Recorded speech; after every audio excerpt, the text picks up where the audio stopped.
It's been nearly a week since Republican legislators voted to send H.C.R. 2060 to the election ballot.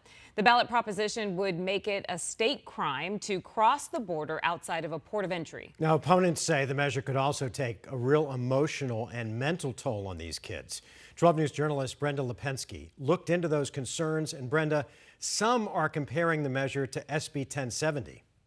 Yes, that's right. Well, many Arizonans remember SB 1070 when it was signed into law almost 15 years ago. The so-called Show Me Your Papers law spurred protests and would get thrown out by the Supreme Court.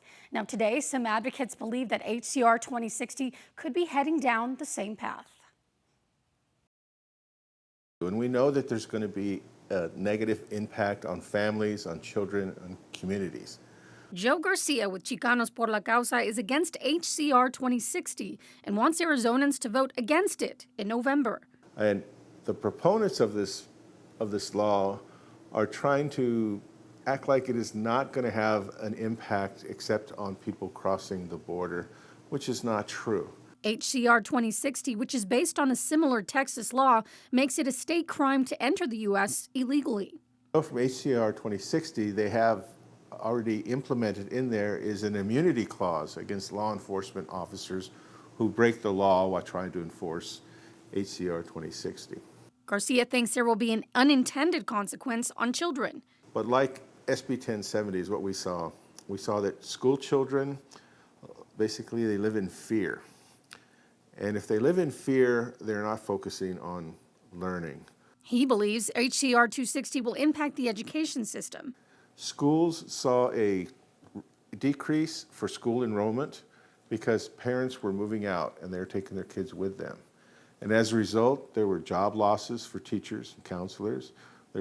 Schools didn't have that money for students going to those schools. Arizona Education Association President Marisol Garcia also sharing concerns of possible raids on school campuses. We reached out to Representative Ben Toma, the main sponsor of the measure, about these concerns. He says, quote, "It is a deceptive and unfounded claim that is obviously intended to scare people.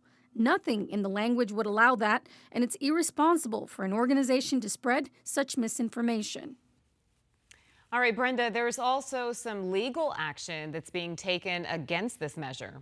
Well, yes, that's right. It is being challenged by a local advocacy group saying the measure is unconstitutional because according to them, it violates the single subject rule, which is a provision that says an act must only deal with one main issue. All right.